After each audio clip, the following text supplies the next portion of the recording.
जय हो। बोलो सुखदेव जी भगवान की जय हो। अपने अपने गुरुदेवों की जय हो। हरे कृष्णा हरे कृष्णा।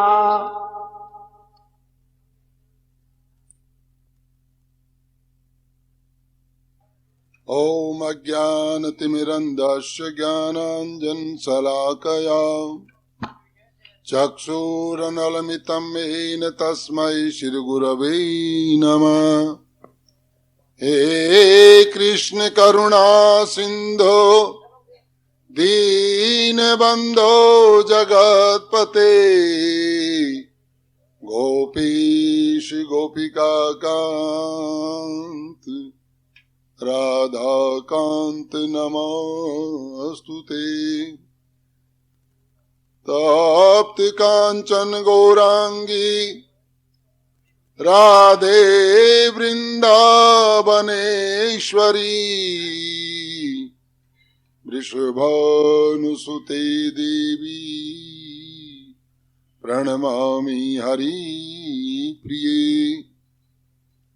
वाञ्छाकल्पतरुभ्यश्च कृपा सिन्धुभ्य एव च पतितानां पावनेभ्यो वैष्णवेभ्यो नमो नमः। वन्देऽहं श्रीगुरो श्रीयुतपदकमलं श्रीगुरून् वैष्णवांश्च श्रीरूपं साग्रजातं सहगण रघुनाथान्वितां तं सजीवं साद्वैतं सावधूतं परिजन सहितं कृष्ण चैतन्य देवं श्री राधा कृष्ण पादान् सहगण ललिता श्री विशाखान्वितांश्च।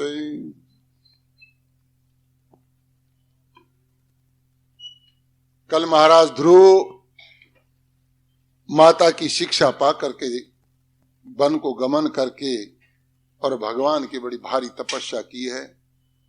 भगवान तपस्या से प्रसन्न होकर के उनके सामने प्रकट हुए हैं और ध्रुव महाराज ने वंदना की है। और ध्रुव महाराज को भगवान ने कहा कि जाओ अब तुम राज करो। महाराज ध्रुव महाराज ने पैर पकड़ लिए, महाराज मैं तो राज्य नहीं करना चाहता, आपके दर्शन करने के बाद में राज्य की क्या अभिलाषा। जो ठाकुर जी की शरण में आ गया, ठाकुर जी ने दर्शन दे दिया, अब राज्य करने की कोई अभिलाषा नहीं। महाराज बोलो बेटे तेरे भाग्य में लिखा है, उसको कोई टाल नहीं सकता। राज्य तो तुम्हें करना होगा, लेकिन राज्य करने के बाद में जो तूने भजन किया उसका परम फल तुम्हें मिलेगा। एक अलग से तरह लोक होगा, वो ध्रुव लोक होगा। ध्रुव महाराज वहां से चल करके अपने शहर में आए हैं। सब लोगों को पता चला है ध्रुव महाराज आए हैं, बड़ी तपस्या करके, चेहरे पर बड़ा तेज है, वाणी में बड़ा ओज है। जो भजन करता है, जो तप करता है, उसके शरीर की बनावट ही बदल जाती है, उसकी बात करने की भाषा ही बदल जाती है। सब लोग आए हैं, द्वार पर ही ध्रुव महाराज का स्वागत किया है। और पिताजी ने उसी समय ध्रुव को राजगद्दी दे करके और जंगल की ओर प्रस्थान कर लिया उत्तानपाद जी ने। अब मैं नहीं करूंगा, अब मेरा पुत्र इसका अधिकारी है, इस गद्दी को ये देख सकता है।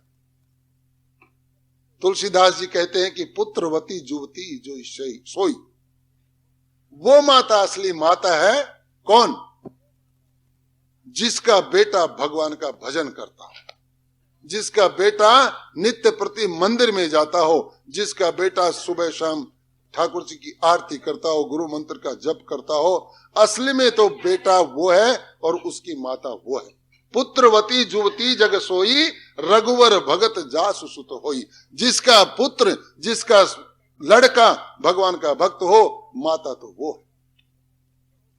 आज सुनीति धन्य हो गई, आज उसका बेटा भजन करके आया, भगवत प्राप्ति करके आया है और राज सिंहासन पड़ा। एक दिन वो था जो गोदी से उतार करके भगा दिया, लेकिन भगवान का भजन करके आज उस सिंहासन पर बैठा है जिसका अधिकार उत्तम समझता था अपने आप। लेकिन एक दिन घटना ऐसी घटी, महाराज ध्रुव का राज बड़ा सुंदर ढंग से चल रहा था, लेकिन एक दिन उसका वो भाई जिसके कारण से उसको जंगल जाना पड़ा, उत्तम, आज शिकार खेलने के लिए गया और शिकार खेल करके वापस नहीं आया।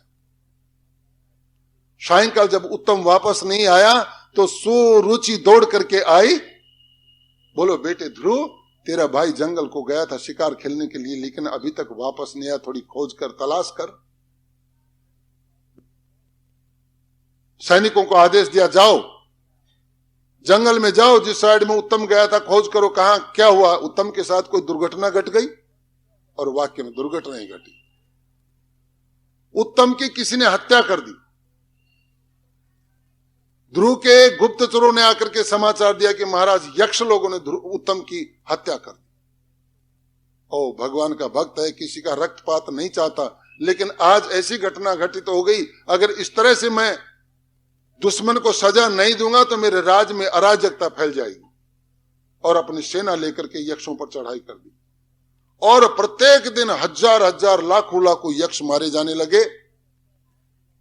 यक्षों का जो सम्राट था कुबेर दौड़ करके आया, मनु महाराज के चरणों में पड़ गया, महाराज आपका एक वंशज है ध्रुव, उसने तो मेरी सेना के टुकड़े टुकड़े कर दिए, लाखों लाखों यक्षों को मार दिया। महाराज हमारा कोई अपराध भी नहीं, यक्षों ने जो उत्तम की हत्या की ये कोई श्योरिटी नहीं, ये कोई जरूरी नहीं, हत्या और भी किसी ने कर सकता, और भी किसी ने की होगी। मनु महाराज आए हैं ध्रुव महाराज के पास, बेटे तू भगवान का भक्त है, ये कार्य तेरे को शोभा नहीं देता, ये रक्तपात, ये खून की नदियां भगवान के भक्तों ने कभी बहा ही नहीं। भक्तों ने तो अपने ऊपर कष्ट सहे हैं, लेकिन महाराज इन लोगों ने मेरे भाई की हत्या कर दी, लेकिन हत्या का बदला हत्या तो नहीं, इनको प्रेम से आलिंगन दो। मेरे पास कुबेर जी आए थे, यक्षों का नाश हो रहा, कुबेर देख नहीं सकता, अपने परिवार का नाश होते हुए कौन देख सकता है। भीष्म पितामह ने दुर्योधन को बहुत समझाया, बेटे इस रक्तपात से तुझे राज्य नहीं मिलेगा। लेकिन वो जो आंखों का अंधा था, ये का भी अंधा था, जिसने अपना अंदरूनी हृदय भी मार लिया था, धृतराष्ट्र ने एक दिन में दुर्योधन को नहीं कहा कि तू ऐसा मत कर। उसकी अंदरूनी भावना थी किसी तरह से पांडवों का नाश हो जाए और मेरा बेटा गद्दी पर बैठे। तो कुबेर जी की भी इच्छा है कि मेरा कोई व्यक्ति मरे नहीं। मनु महाराज के समझाने से ध्रुव महाराज मान गए। ठीक है महाराज, मैं मान जाता हूं, लेकिन मेरा हर्जा खर्चा कुबेर को देना पड़ेगा। पता है ध्रुव महाराज को कि कुबेर के पास तो अतुल संपत्ति है। कुबेर से हर्जा खर्चा लिया, युद्ध बंद हुआ। युद्ध बंद करने के बाद में ध्रुव महाराज अनेक वर्षों तक राज्य करते रहे। अंत समय में उनकी इच्छा हुई कि इस राज्य से तो मेरी गति नहीं हो, ये धन दौलत मेरे साथ जाएगा नहीं, मुझे तो आखिर में भगवान का भजन करना पड़ेगा। और विचार करके आए हरिद्वार में गंगा के किनारे, और एक अपना आसन लाए हैं, आसन लगाया है गंगा के किनारे, और जब ध्यान लगा करके बैठे, मंत्र का उच्चारण शुरू किया तो गंगा की कल कल कल कल कल कल आवाज से विक्षेप होता है, ध्यान विक्षेप होता है, भजन में मन नहीं लगता। ऊपर से गंगा पहाड़ों पे सब गिरती है तो आवाज करती है। बस ध्रुव महाराज खड़े हुए और अपना आसन उठा करके कंधे पर रखा और गंगा प्रकट हो गई। महाराज कहां जा रहे हो? ध्रुव महाराज बात आकर के सामने खड़ी हो गई। कहां चल दिए? मैंने सोचा आप यहां भजन करेंगे, आपके शरीर से जो हवा स्पर्श करके आएगी उसमें आनंद मिलेगा, मैं आनंदित होंगी। आप यहां कहां जा रहे हैं? बोले माते आया था तो भजन करने के लिए, लेकिन आपकी जो कलकल ध्वनि है ना, इससे मेरे भजन में विक्षेप पड़ता है, मैं कहीं अन्यत्र भजन करूंगा, यहां नहीं करूंगा। अरे गंगा ने कहा कि बेटे ऐसे भजन करने वालों के तो हम सर्वस्व लुटा देते हैं। जैसे इन ब्राह्मणों के लिए और इन कथावाचकों के लिए नंदों ने और इन्होंने सब कुछ लुटा रखा है, और लुटाने के बाद में भी कहते हैं कि कोई कमी तो नहीं रहेगी महाराज, ये और बड़प्पन है। तो महाराज यहां से जाइए नहीं, आप भजन कीजिए। लेकिन माता ये जो तुम्हारे कलकल का स्वर होता है, ऊपर से पत्थर से पानी गिरता है, ये तो मेरे भजन में विक्षेप है। तो गंगा कहती है कि कोई बात नहीं, आप कहां बैठना चाहते? बोले मैं यहां बैठना चाहता हूं। यहां से 1 किलोमीटर तक कोई गंगा का शब्द नहीं होगा, कोई कलकल ध्वनि नहीं होगी, कुछ भी शब्द नहीं होगा। और आज भी उस गंगा में जहां ध्रुव का घाट है, जहां ध्रुव महाराज ने बैठ के भजन किया था, वहां गंगा का कोई शब्द नहीं। भक्त के लिए सब कुछ न्यू था और सभी का। आज गंगा ने कृपा की भक्त के ऊपर। ध्रुव महाराज ने तपस्या की।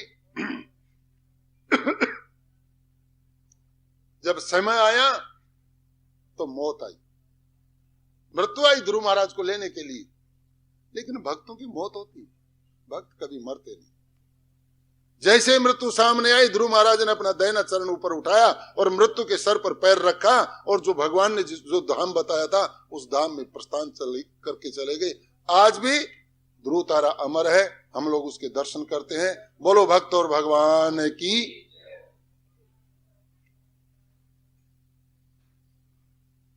ऋषिकेश के पास है ध्रुवाश्रम।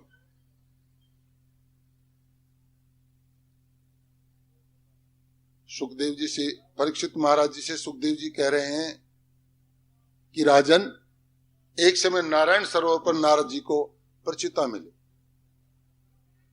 तो सुखदेव जी ने कहा, परीक्षित जी ने कहा कि महाराज प्रचिताओं की तो कोई कथा ही नहीं, आप ही अचानक प्रचिता कहां से आ गए? कथा तो ध्रुव महाराज की चल रही थी, पर ये प्रचिता कहां से आ गए? तो वो कह रहे हैं कि ये ध्रुव महाराज के वंशज हैं प्रचिता। ये प्रचेता आए हैं ध्रुव महाराज के वंशज हैं। इन प्रचेताओं के और इन्हीं के वंश में हुए अंग महाराज। लेकिन अंग राजा जो हुआ बड़ा दुराचारी हुआ। वेन, अंग का बेटा वेन बड़ा दुराचारी हुआ और दुराचारी होने से पब्लिक को बड़ा त्रास दिया, बड़ा संकट दिया। सब लोग ब्राह्मणों के पास आए, महाराज ये जो वेन महाराज हैं ये तो ऐसी ऐसी नीति बनाते हैं, ऐसे ऐसे कानून बनाते हैं, पूरी प्रजा को बड़ा कष्ट हो रहा है, आप कोई उपाय ढूंढिए। बोलो भाई राजा है, राजा के सामने अपन क्या बोल सकते हैं? बोलो महाराज प्रजा के कष्ट के लिए आपको कुछ ना कुछ करना पड़ेगा।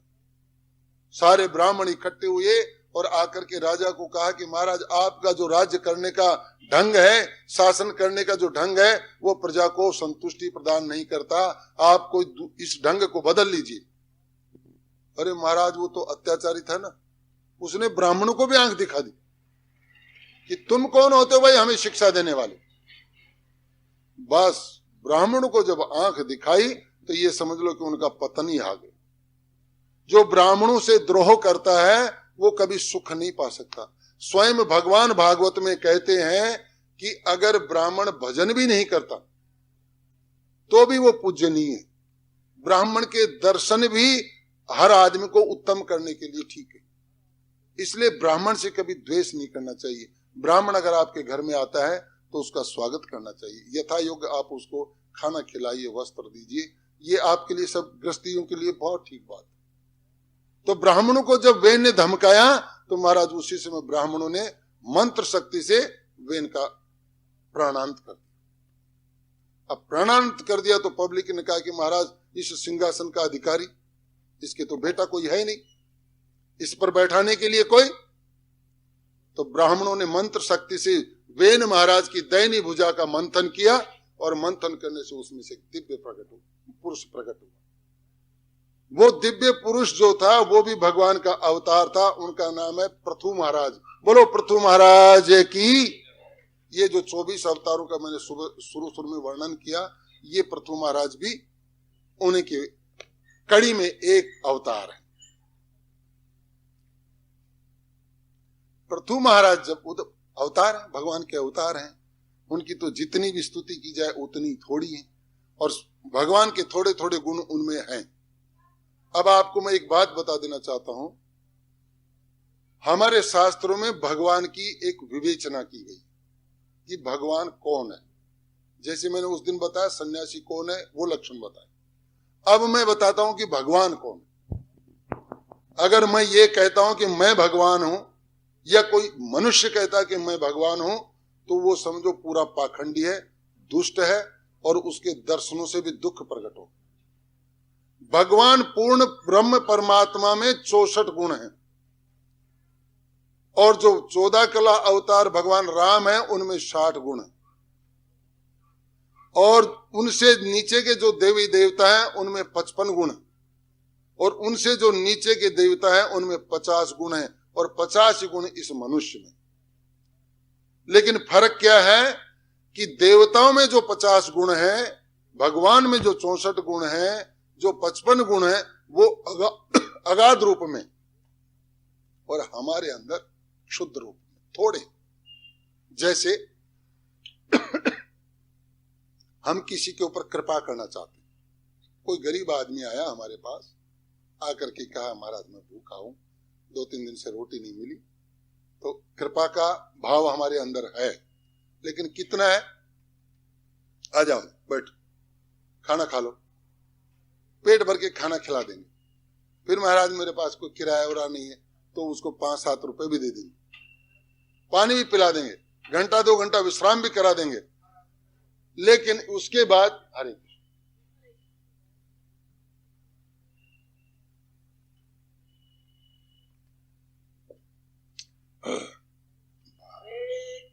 हरे कृष्ण,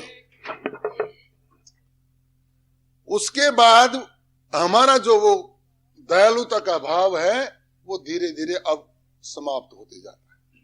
और उसको कहने लगते हैं, भैया देखो बहुत देर होगी अब तुम्हें यहाँ बैठे बैठे, आप देखो हमारे घर वाले आएंगे और नाराज होंगे, हमारा लड़का आएगा नाराज, वो बहुत कुछ हो गया, अब आप चलो यहाँ से। वो इतना भाव हमारे अंदर होता है। लेकिन पूर्ण ब्रह्म परमात्मा के यहाँ जब सुदामा चला गया तो उसने जब देना शुरू किया तो कोई गिनती नहीं, कोई और नहीं, और भर दिया भंडार अटूट। हरे कृष्ण। इतना फर्क है हमारे अंदर और भगवान के अंदर। गुण वो 50 हमारे अंदर हैं, हमारे पास ज्ञान है कितना, 2-4 पुस्तक पढ़ लेंगे, 50 पुस्तक पढ़ लेंगे, थोड़ा सा इसमें, थोड़ा सा उसमें, थोड़ा सा उसमें। लेकिन भगवान ये 4 वेदों का ज्ञान रखते हैं, 6 शास्त्रों का ज्ञान है, 18 पुराणों का, सब ज्ञान भगवान को है। तो एक साधारण जीव जब ये कहता है कि तुम भगवान राम का ध्यान मत करो, तुम कृष्ण का ध्यान मत करो, तुम मेरा ही ध्यान करो, मैं ही भगवान हूं इस पृथ्वी के ऊपर आया, तो वो पाखंडी। ऐश्वर्य से समग्र 6 गुण हैं भगवान के, 6 गुण हैं, संपूर्ण ऐश्वर्य भगवान में है। वीर्य का जितना ताकत भगवान में है उतना और किसी में भी नहीं, ज्ञान जितना भगवान में है उतना किसी के में भी नहीं, और वैराग्य भी जितना भगवान में किसी का नहीं। द्वारका का राज करते करते और एक दिन विचार कर लिया कि चलना है, छोड़ करके चले गए, एक क्षण भी द्वारका की तरफ घूम करके नहीं देखा। रामचंद्र जी अयोध्या में बैठे हुए, राज सिंहासन होने वाला है, लेकिन वैराग्य आ गया, अब तो अपन को तो संतों की से परित्राणाय साधु नाम विनाशाय च दुष्कृतम, बस त्याग दिया। स्वयं पिताजी कह रहे बेटे जा मत। सुमंत को कहा एक इनको बैठा करके और थोड़ा इधर उधर जंगल में घुमा करके वापस ले आना, बात खत्म हो जाएगी, मैं इसको समझा लूंगा। लेकिन भगवान राम ने मना कर दिया। वैराग्य संपूर्ण है। और जो ये आजकल के जो कहते हैं हम भगवान हैं, फलाना राम जी, फलाना डिकड़ा राम जी, उनका वैराग्य देखिए, करोड़ों के उनके आश्रम है, उनमें टीवी, कूलर, फ्रिज, पंखे सब कुछ लगे, लाख लाख रुपए के गलीचे बिछे हुए हैं, और करोड़ों उन्होंने शिष्य बना रखे हैं, और एक एक शिष्य भी अगर 10-10 रुपए देता 10 करोड़ इकट्ठे करते। ये वैराग्य लीजिए उनका। और ज्ञान 2 किताबें पढ़ ली, 5 इधर पढ़ ली, थोड़ा सा इधर लिया, दुनिया को मूर्ख बना दिया और भगवान बन करके बैठ गए। कह दिया घरों से रामचंद्र जी का चित्र उतार दो, कृष्णचंद्र जी का चित्र उतार दो। उनसे अगर ये पूछा जाए भाई क्यों उतार दे, बोले हमने इनको देखा नहीं, भगवान कैसे हो सकते हैं। तो तूने तेरे परदादा को देखा था, सरदादा को देखा था? नहीं देखा। कहाँ मिलता है? बोलो जागाओं की किताब में देता है, इसलिए विश्वास है। तो जागा तो सही हो गए और व्यास जी गलत हो गए, जागे सही हो गए और तुलसीदास जी गलत हो गए, मीरा गलत होगी, सूरदास जी गलत हो गए। जो आदमी सूरदास, मीरा, कबीर, तुलसी इनको नहीं मानता है तो वो आदमी अपने माँ बाप का भी सही पुत्र नहीं है, अपने दादा दादी का भी सही पुत्र नहीं, क्योंकि वो उनको भी नहीं मानेगा। जब अपने पूर्वजों को हम नहीं मानते तो 2 पीढ़ी आगे वालों को क्यों मानेंगे? फिर वो अपने माँ बाप को क्यों मानेंगे? जो आदमी ये कह सकता है भगवान को मत मानो, वो कहेगा माँ बाप को मत मानो। तो ऐसे लोगों के पास जाने से तो धर्म का लाश ही हो जाएगा, सनातन धर्म तो एकदम मिट्टी में चला जाएगा। इसलिए ऐसे गुरुओं से बचिए, इन पैसे वाले गुरुओं से बचिए। और जो ये कहते हैं राम नहीं, कृष्ण नहीं, ये कोई नहीं, इसके लिए हमारे शास्त्र कहते हैं आलोक्यम सर्वशास्त्राणि विचार्य च पुनः पुनः इदमेकम सुनि संपन्नम ध्यायो नारायणम सदा। सुखदेव जी कह रहे हैं परीक्षित को, हे राजन मैंने आलोक्यम सर्वशास्त्राणि, मैंने सर्व शास्त्रों का मनन किया है, अध्ययन किया है, चिंतन किया है, उसमें एक ही अर्थ निकला है कि नारायण का भजन करो, कृष्ण का भजन करो, राम का भजन करो। दूसरा और उदाहरण, संसारेस्मिन् महाघोरे जन्म मृत्यु समाकुले पूजनम वासुदेवस्य तारकम वाद विस्मृत। अरे कहां तुम अंधकार में पड़े हो, कहां तुम मूर्खों के चंगुल में फंस गए। संसारेस्मिन् महाघोरे जन्म मृत्यु समाकुल, इस जन्म मृत्यु आवागमन के बीच में इस संसार में तुम्हें रहना है, इसलिए तुम वासुदेव का भजन करो। ये जो नए नए प्रकार का ज्ञान है ये तो मरवा देते हैं। पारंगतोपि वेदानाम सर्वशास्त्र वेद्यपि, शास्त्र ये कहता है कि उसने चारों वेदों का पाठ कर लिया किसी व्यक्ति ने, मान लो, और सारे वेदों का भी वो पारंगत है, बड़ी अच्छी मीमांसा करता है, बड़े वेदांत का दर्शन जानता है वो, और खूब अच्छी तरह से हमारी बुद्धि में बैठा देता है। लेकिन योने सर्वेश्वरे भक्तस्तम विद्यात् पुरुषाधमम, लेकिन जो भगवान कृष्ण का भजन नहीं करता, भगवान राम का भजन नहीं करता, वो तो इस तरह का व्यक्ति है कि चंदन गधे के ऊपर लटका हुआ है, लेकिन गधे को पता ही नहीं इसके ऊपर क्या, वो तो भार ढो रहा है, उस भार ढो रहा है। इसलिए ऐसे गुरुओं के चंगुल में मत आओ और भगवान का भजन करो, जो हमारे पूर्वज भजन करके मेरे तो गिरधर गोपाल दूसरो ना, और अकेले नहीं, राका बांका की तरह से दोनों। राका पति है, पत्नी का नाम पहले कुछ और था, लेकिन उसके काम देख करके उसके पति ने कहा, तू, मैं तो राका हूं लेकिन तू तो मेरे से भी चढ़ गई, तू तो बांका। कैसे? दोनों भजन करते हैं आनंद से, सुबह उठते हैं बहुत जल्दी 4-5 बजे उठ करके स्नान करते हैं, स्नान करने के बाद में और फिर बैठ जाते हैं अपना पूजा करने के लिए, और पूजा करते हैं, गीता का पाठ करते हैं। तो गीता में जो लिखा है अनापेक्ष है, कोई आवश्यकता नहीं, सामान इकट्ठा करने, आज का खाने भर का है, बस बस आनंद है, इस तरह का। और दोनों में अगाध स्नेह है, प्रेम है, उसके भजन में वो सहायक है, उसके भजन में वो सहायक है। एक दिन दोनों पति पत्नी कहीं जा रहे हैं तीर्थ करने के लिए, चलो आज सोमवती अमावस्या है, पतिदेव अमुक कुंड है, उस कुंड में स्नान करके आए। जैसे पत्नी कहती है वैसा पति, जैसा पति कहता है वैसे पत्नी, ठीक है महाभागी तेरी अगर इच्छा है चलते हैं स्नान करने के लिए, और दोनों चलते। अब नियम सदा से आज भी वही है, पहले भी वही था, पति आगे चलता है, पत्नी पीछे चलती है, और पुरुष थोड़ा जल्दी चलता है, स्त्री थोड़ी धीरे चलती। तो ऐसे चलते चलते कुछ फासला ज्यादा हो गया, वो पीछे रह गई, पति आगे रह गई। किसी आगे जाने वाली औरत के पैर की कड़ी खुल करके गिर गई, वो रास्ते में पड़ी चांदी की कड़ी, और राका ने देखा, रे ये चांदी की कड़ी रास्ते में पड़ी है, मैंने तो इसका त्याग कर दिया, मैं लेकिन स्त्री की गहनों में कुछ रुचि ज्यादा होती है, तो कहीं बांका ने फंस जाए, भजन में बाधा नहीं आ जाए, कोई दिक्कत नहीं पैदा हो जाए, कोई गड़बड़ नहीं हो जाए, तो मेरी पत्नी अगर इसमें फंस जाएगी तो पाप लगेगा और वो भजन से अलग हो जाएगी, भगवान उससे नाराज होंगे, तो उसको मैं बचाऊं कैसे? तो उन्होंने क्या किया, पैर से मिट्टी चढ़ा दी उसके ऊपर, ऐसे पैर से उसके मिट्टी चढ़ा। अब दूर से वो देख रही है पति क्या कर रहा है, चलते चलते अचानक कैसे रुक गए, क्या करने लग गए, इतने वो मिट्टी चढ़ा के आगे चले गए। पीछे से बांका आई, उसने एक छोटा सा लकीड़ा उठाया, तिनका उठाया, उठा करके धीरे धीरे उस मिट्टी को हटाया तो देखा चांदी की कड़ी। अच्छा, इसलिए इस पर मिट्टी डाल के गए हैं। वो फेंक दिया, वो तिनका फेंक दिया, चल पड़े। आगे कुआं आया तो कुएं के ऊपर ठंडी छाया थी, पति बैठ गए, पानी की बाल्टी खींची, पानी की बाल्टी खींच करके बांका को कहा कि आओ इधर आओ, लो पानी पियो। बांका उठ के गई, बोलो ऐसे करो, पहले इस पैर को धो, पहले इस पैर को धो। बोलो क्यों? बोलो पराये धन को तुमने इस पैर से छुआ है, जाओ इसको पैर को धो। शर्म नहीं आई? किसी का पड़ा था तो तुम्हें क्या मतलब? अरे बोलो मैं तो तेरे से डर रहा था, तू मेरे के लिए कह रही है। ऐसे ऐसी धन्य भाग्य स्त्रियां हुई जिनके कारण से हमारा ये सूर्य, हमारा ये चंद्रमा, हमारी ये पृथ्वी आज भी टिकी।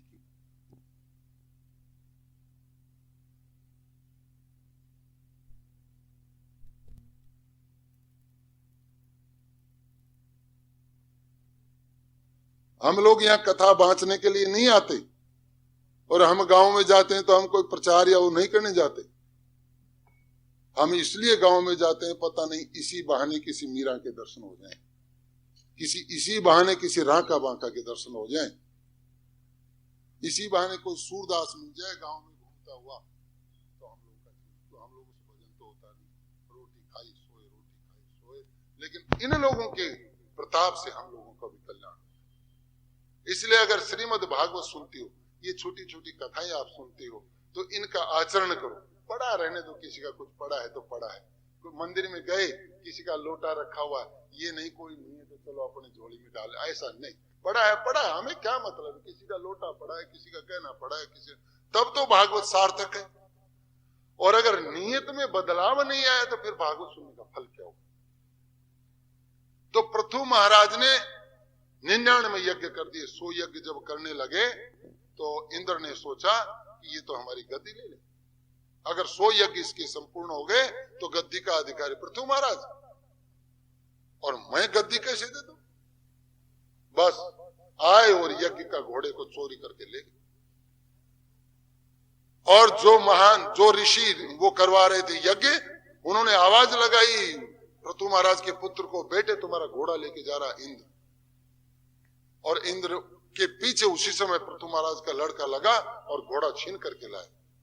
लेकिन दोबारा प्रयास में वो फिर ले गए।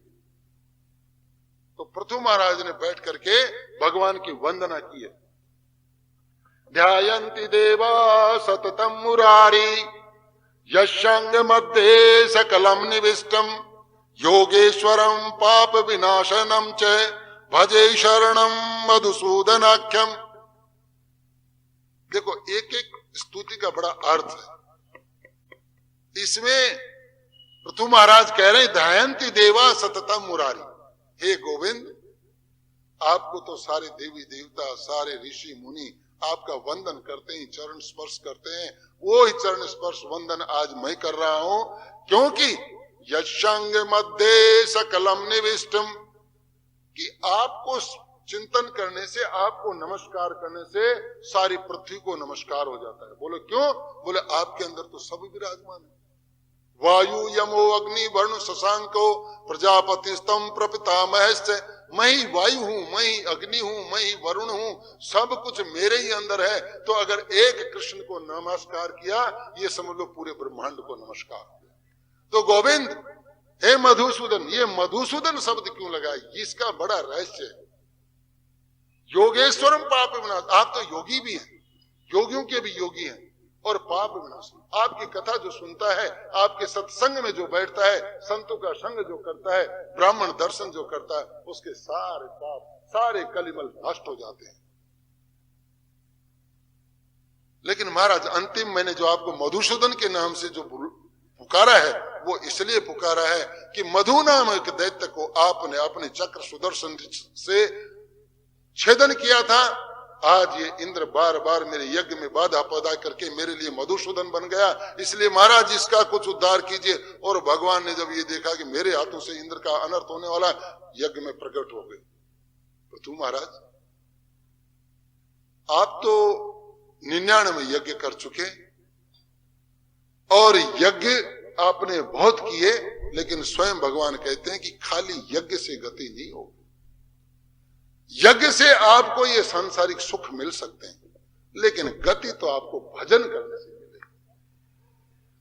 कलयुग योग ने यज्ञ, तुलसीदास ने एकदम स्पष्ट शब्दों में कहा है, यज्ञ से योग से इनसे नहीं, कलयुग तो खाली गोविंद जय जय गोपाल जय जय, गोविंद जय जय गोपाल जय जय, राधा रमण हरि गोविंद जय जय, राधा रमन हरि गोविंद जय जय। इसके मंत्र से, इसके जाप करने से तुम्हारा कल्याण होगा। योग और यज्ञ से काम नहीं चलेगा। फिर ये बात हिंदी में समझाने के बाद में फिर संस्कृत में कहते हैं, अच्युतानंत गोविंद नामोच्चारण भेष जात। जो अच्युत नाम का, अनंत जिनका, जो जिसका कोई पार नहीं पाता, उस अनंत नाम के उच्चारण नाम की औषधि से नशंति सकला रोगा, सत्यम सत्यम वद, सारे रोग नष्ट हो जाते हैं, भवक्षय सब कुछ खत्म हो जाता है और वो मनुष्य सुखी हो जाता है। आप छोड़ दीजिए इन यज्ञ का चक्कर, अपने पुत्र को सिंहासन दीजिए और जाकर के गोविंद का भजन कीजिए। और पृथु महाराज ने सारी सभा को बुलाया, सारे गांव वालों को बुलाया और कहा कि देखो मेरे को प्रभु ने ये ज्ञान दिया है, ये ज्ञान मैं तुम्हें भी देना चाहता हूं। और जो बात गोविंद ने पृथु महाराज को बताई, सारी बात पूरी प्रजा को बताई। जो महाराज सुखदेव जी परीक्षित महाराज को बता रहे हैं, वो बातें आपके सामने हम बता रहे हैं। थोड़ा थोड़ा भी अगर अनुसरण कर लेंगे, थोड़े थोड़ा भी पालन कर लेंगे तो हमारी गति निश्चित है। पृथु महाराज जंगल को प्रस्थान कर गए। भगवान ने कहा कुछ इच्छा हो तो मांग लो। बोले एक इच्छा है। बोले क्या? बोलो मेरे को 10,000 कान दे दीजिए। बोले किस लिए? बोले एक कान से आपकी कथाओं से तृप्ति नहीं हो, ऐसा लगता है जैसे कथाएं बच गई। तो 10,000 कान दे दोगे तो आपके नाम का मैं श्रवण करूंगा, फिर कीर्तन करूंगा और फिर रात को सोते सोते स्मरण करूंगा कि गोविंद इतने सुंदर हैं, गोविंद इतने मधुर हैं। जब सुखदेव जी प्रस्थान कर गए थे ना जंगल को 16 वर्ष की उम्र में, सुखदेव जी की कथा बहुत ऐसा मन करता है कि बार बार सुखदेव जी की कथा कहते हैं। सुखदेव जी जब माता जी के गर्भ में थे 16 वर्ष तक बाहर नहीं आते। व्यास जी ने कहा कि बेटे ये तो पृथ्वी का नियम है, अगर गर्भ में आए हो तो बाहर आना ही पड़ेगा। बोलो पिताजी मेरे को माया पकड़ सकती। तो व्यास जी ने आश्वासन दिया तुम चिंता मत करो, तुम्हें माया नहीं पकड़ेगी, तुम बाहर आओ। लेकिन फिर भी डर से गर्भ से आते ही जंगल को प्रस्थान कर और विकट जंगल में चले गए। व्यास जी पीछे पीछे यम प्रव्रजंत मनुपेतम पेत कृतम द्वय पायनो विरह कातुर आ जाओ, रोते हुए हाय बेटा हाय बेटा। अरे सुखदेव कहां जा रहा है तू? मेरी बात तो सुन, मैं तेरा वृद्ध पिता, वृद्धावस्था में एक पुत्र रत्न प्राप्त हो, वो भी जंगल की ओर प्रस्थान। लेकिन सुखदेव जी निर्विकार हैं। अरे बड़े ऐसे सुखदेव जी जिनके नाम से ये शरीर पवित्र हो जाए, ये भूमि पवित्र हो जाए, वो सुखदेव जी निर्विकार से जंगल की तरफ जा रहे हैं। सरोवर में कुछ माताएं स्नान कर रही, बेटियां स्नान कर रही हैं। सुखदेव जी को देख करके निर्विकार है, वो देखते नहीं, उधर चले गए। और जब व्यास जी महाराज आए तो व्यास जी महाराज को देख करके सारी स्त्रियां और उस समुद्र से बाहर आई, क्योंकि वो नग्न स्नान कर रही थी और आके कपड़े पहनने लगी। तो व्यास जी ने कहा रहे बेशर्मो, तुम्हें शर्म नहीं आती? बोले क्या बात है तुम्हारा? अरे 16 साल का मेरा जवान लड़का गया तब तो तुम लोगों ने कपड़े नहीं पहने, और जब मैं मरणासन बुढ़ा व्यक्ति आया हूं तो मेरे से तुम शर्म कर रही हो। स्त्रियों ने, माताओं ने ऐसा सुंदर जवाब दिया, व्यास जी चुपचाप चले गए। बोलो महाराज, अरे उस निर्विकार व्यक्ति को तो यही पता नहीं कि समुद्र में कोई स्नान कर रहा है क्या, इस तालाब में कोई स्नान कर रहा है क्या, पत्थर है या पानी है या कमल है क्या, उनको पता ही नहीं। आपको तो इतना ध्यान है कि यहाँ कोई स्त्रियां स्नान कर रही हैं। इसलिए जो निर्विकार है उसे डर कैसा? उससे तो स्नेह है, उससे प्रीति। भगवान निर्विकार है, उनमें कोई विकार नहीं। भगवान को कोई गाली दे दो उनको कोई फर्क नहीं पड़ता। लेकिन पूजन जो कोई करता है उसका उनको बड़ा याद रखते हैं, बार बार स्मरण करते हैं। जब प्रहलाद महाराज को जेल में बंद कर दिया ना हिरण्यकश्यप ने, रात के 9 बजे प्रभु प्रसाद पाने लगे। लक्ष्मी जी ने कहा कि महाराज आप प्रसाद पा रहे हो, आपको रोटी कैसी भा रही? बोलो क्यों? बोला आपका एक भक्त बड़ा भूखा इस समय जेल के शिकंजों में बंद है। बोलो लक्ष्मी मैंने इंतजाम कर दिया उसका। और जब प्रहलाद महाराज अंदर अंधेरे में कोठड़ी में रात के 12 बजे 11 बजे वो उस प्रसाद को पार रहे हैं तो चप चप की आवाज जब आई तो द्वारपालों ने दरवाजा खटखटाया। कौन अंदर? बोलो प्रहलाद। क्या कर रहा है? बोलो खाना खा रहा हूं, भोजन। अरे बाहर ताले लगे हुए, तो तुम्हारे पास भोजन कहां से आ गया? तो प्रहलाद जी ने इतना सुंदर, अरे मूर्ख, ये तो लोह की कोठड़ी है, इसमें तो छिद्र भी है, इसमें हवा भी आती है, इसमें सब कुछ आता है। लेकिन मेरा गोविंद तो मेरे माँ के गर्भ में मुझे पालता है, वहां दूध बेचता है, खाने के लिए पता नहीं क्या क्या बेचता है। वहां तू तो नहीं रहता, वहां तेरा हिरण्यकश्यप तो वहां नहीं रहता। गोविंद क्या नहीं दे सकता, क्या नहीं दे सकता, लेकिन होना चाहिए पूर्ण विश्वास। पृथु महाराज कहते महाराज मुझे 10,000 कान दे दीजिए जिससे आपकी लीला कथाओं का मैं श्रवण करता रहूं और अपने इस जीवन को धन्य करता रहूं। पृथु महाराज चले गए जंगल को, अपने बेटे विजिताश्व को राजा बना गए। उनके 3 बंधु थे, एक हरियक्ष, धूम्रकेतु और वृक। इसके पश्चात अंतर्धान के, हरवाधान के यहाँ ये प्राचीन वर भी, जिनका भगवान ने पहले सुखदेव जी ने वर्णन किया। और उन्होंने पूछा कि महाराज ये प्राचीन वर ही कौन आ गए, ये प्रचिता कौन आ गए? ये बताया प्रचिता यहाँ ये थे, ध्रुव के वंशज। प्रचेता भजन करने के लिए घर से चले हैं, संन्यास लेंगे, भजन करेंगे। और 10,000 वर्ष तपस्या की, भगवान प्रकट हुए। भगवान ने उनको आदेश दिया कि जाओ, वापस गृहस्थ में जाओ और जाकर के इस पृथ्वी पर मानव सृष्टि का उद्धार करो, बढ़ाओ उस सृष्टि को, ये तुम्हें आदेश है। उसके बाद में भजन करना। वापस आए हैं, विवाह किया है और इस पृथ्वी पर मानव सृष्टि को बढ़ावा दिया है। लेकिन पहले का भजन किया हुआ था, इसलिए रुक नहीं पाए और वापस चले गए। रास्ते में भगवान शंकर मिले, रुद्र मिले। कहां जा रहे हो बेटे? बोलो महाराज, हमें ब्रह्मा जी ने भी कहा था, भगवान ने भी कहा था कि मनुष्य पैदा करो, इस सृष्टि पर मनुष्य सृष्टि बढ़ाओ, लेकिन हमारा मन नहीं करता। हमारी इच्छा है कि हम भजन ही करें। तो शंकर भगवान ने उनको बताया है कि अगर तुम जाते हो तो गोविंद का भजन करना। 25 श्लोक या 35 श्लोकों में उनकी वंदना है कृष्ण भगवान की, विष्णु भगवान की, जो शंकर ने की है। और इन लोगों को आदेश दिया है कि तुम लोग इसी स्तुति से भगवान का भजन करना, तुम्हारा कल्याण हो जाए। और आगे इनके भी गुरु मिल गए, नारद जी। नारद जी ने कहा फिर ग्रस्त में मत फंस जाना, जो शंकर भगवान ने आपको कहा है स्तुति करने के लिए, वो स्तुति करो और तुम्हारा निश्चित कल्याण। वो चले गए, संन्यास ले लिया और वो जो शंकर भगवान ने स्तुति बताई थी, उसी स्तुति से भजन करने लगे। हरे कृष्णा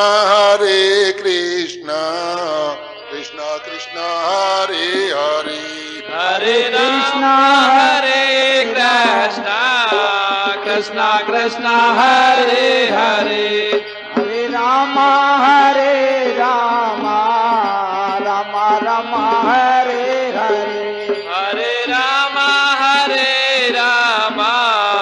राम हरे हरे, हरे कृष्णा कृष्णा हरे हरे।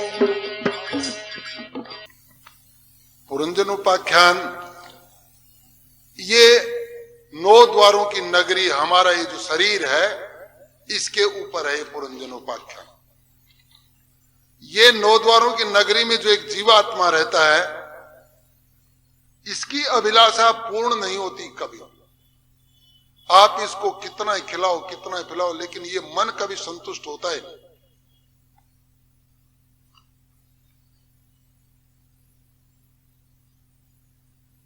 ये पुरंजन एक स्त्री से शादी करता है और स्त्री से शादी करके स्त्री में इतना अनुराग पैदा कर लेता है कि सब कुछ भूल जाता है और स्त्री में ही पागल हो जाता है। स्त्री जो कहती है वो ही करता है।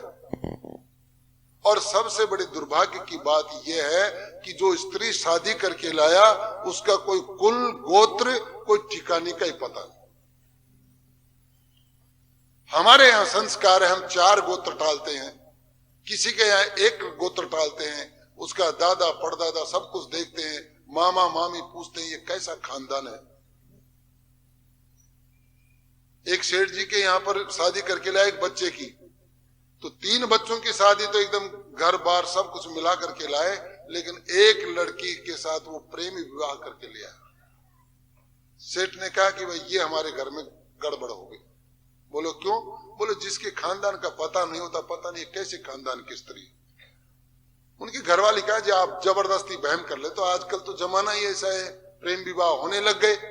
अरे बोले बेटे मैं आपको, तुम मेरी घरवाली हो इसलिए मैं तुम्हें समझाता हूं। जिसके खानदान का पता नहीं होता, उसके विचारों का भी पता नहीं होता है। बोलो इनमें मुझे तो कुछ फर्क लगता नहीं, ये तो उल्टी ज्यादा पढ़ी लिखी, काम भी बहुत करती। बोले ये बात नहीं, बात उस दिन देखने को पता चलेगी जिस दिन इस परिवार की बात को संकट में हो। तब देखना जितनी ये 3 साथ देंगे ये साथ नहीं देंगे। बोलो मेरे तो ये बात नहीं जचती। तो बोलो तुम नहीं जचती तो ले तेरे को परीक्षा करके दिखा देता हूं। तो आज परीक्षा लेने के लिए सेठ जी ने क्या कहा, शाम को आए और सर पकड़ करके घर में बैठ गए। बोलो क्या हो गया?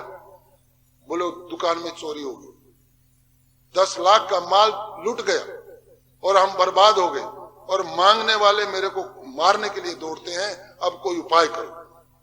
तो सेठानी को तो पहले समझा के गया था। बोलो जी आप चिंता क्यों करते हो, 4 बहुएं हैं, सबके पास 1-1 किलो तो सोना ही है, आपने बना के दिया है और चांदी दुनिया भर का सामान, आप चिंता क्यों करते हो? 4 बहुओं को बुलाया। बोलो बेटियों हमारे घर में संकट आ गया, दुकान में चोरी हो गई, इस संकट की घड़ी में तुम साथ दो। तो तीनों तो बोली बोलो पिताजी माताजी क्या चाहिए? बोलो थोड़ा थोड़ा हमें सोना दे दो, उसको बेच करके कर्ज चुका दें। आओ देखा न ताओ, तीनों ने अपना पूरा गहना ला के रख दिया। बोलो आपने बनाया था, आपका गहना जब जैसे चाहो आप काम में ले लो, अगर धंधा चलेगा तो फिर बना लेंगे। लेकिन जो चौथी थी ना, वो जो लाए थे बिना हिसाब किताब के, वो बोले जी वो मैं गहना तो दूंगी, सोना तो दे दूंगी, लेकिन पहले मैं एक पानी का घड़ा लेकर गया। पानी का घड़ा उठाया, सर पे चलेगी, बोले इसको रोक ले।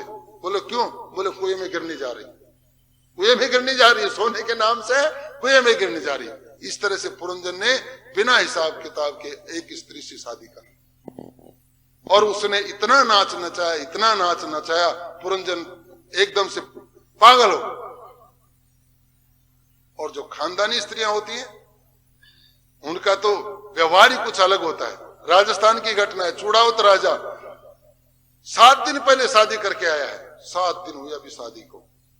उस लड़की ने अपना पूरा परिवार भी ढंग से नहीं पहचाना कि मेरे जेठ जी कौन है, मेरे ससुर जी कौन है, घूंघट में कभी देखा तक नहीं, मेरे रिश्तेदार कौन है ये तक नहीं देखा। और आज ऐसी बाजी लग गई कि उस क्षत्राणी को अपना सर्वस्व त्याग करना पड़ा। बॉर्डर से समाचार आया कि महाराज बॉर्डर के ऊपर दुश्मन ने हमला कर दिया, दूसरे राजा ने हमला कर दिया, आप जल्दी करो। तो चूड़ावत ने कहा सेना तैयार करो। पूरी सेना तैयार हो गई, अपने अस्त्र शस्त्रों के साथ सेनापति को कहा तुम चलो सेना बॉर्डर के ऊपर लगाओ, मैं आ रहा हूं।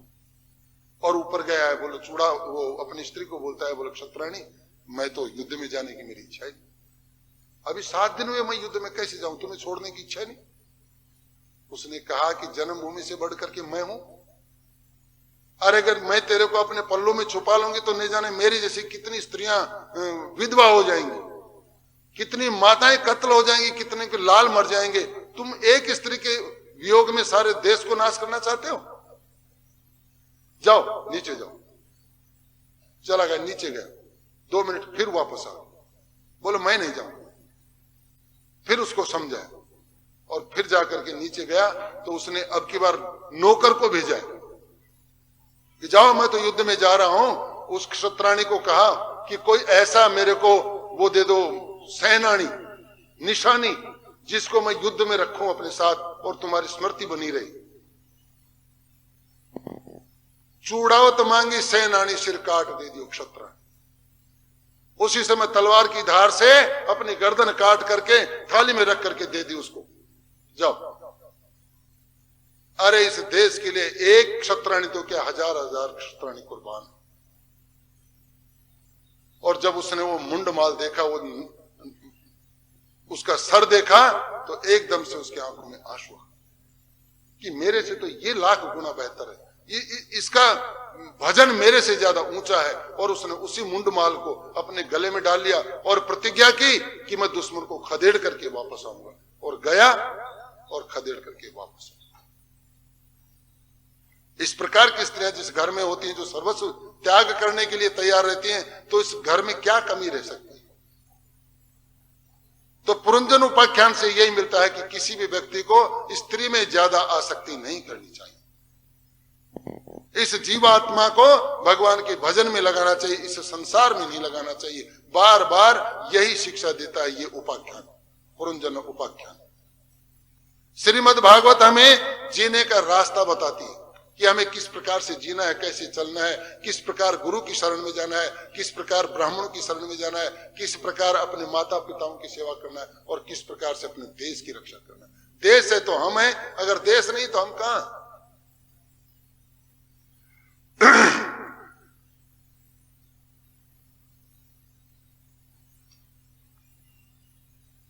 एक कथा आती है, कथा तो सभी सुनते हैं, लेकिन एक तन्मयता से और एक बिना। एक बार अमेरिका से एक अंग्रेज आया और वो अंग्रेज मथुरा में आया। मथुरा में आकर के और उसने पंडों से बातचीत की, भाई मैं यहां दर्शन करना चाहता हूं, ये कौन कौन से मंदिर है, मेरे को थोड़ी लिस्ट बना दो। उन्होंने एक लिस्ट बना दी, ये मंदिर है भाई, मदन मोहन जी हैं, बांके बिहारी जी हैं, राधा दामोदर जी हैं, रंगेश्वर जी का मंदिर है, मथुरा में द्वारकाधीश का मंदिर है, गिरिराज जी की परिक्रमा करो। लेकिन एक पंडे ने कहा भैया एक काम और करना। बोलो क्या? अगर यहां आए हो तो जमुना विहार भी करना, जमुना की नौका में बैठ करके और उसमें जमुना जी में घूमना, ये काम भी जरूर करना। अब उस समय बरसात ज्यादा हुई थी तो बाढ़ आई हुई थी, तो जमुना जी में पानी बहुत भरा हुआ। तो एक नौका वाले से बात की, बोले भैया हमें जमुना जी घुमा देगा? बोले हाँ घुमा। रुपए ठीक कर लिए, इतने रुपए लेंगे। ठीक। नौका में बैठ गया अंग्रेज और नौका में बैठ गया उसको चलाने वाला। दूसरा तो कोई, तीसरा तो कोई है ही नहीं। अब जब जमुना के बीच में नौका आई तो वो अंग्रेज पूछ रहा है, do you know about science? बोलो क्या तुम साइंस के बारे में कुछ पढ़ी, कुछ लिखा पढ़ी की है, साइंस कुछ जानते हो?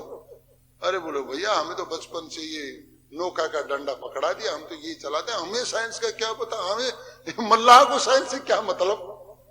तो वो कह रहा है कि तेरे तो रुपए में से 4 आना जीवन खराब हो गया, तूने साइंस से अगर नहीं पढ़ी तो तेरा तो जीवन बेकार, 4 आना तेरा जीवन बेकार हो।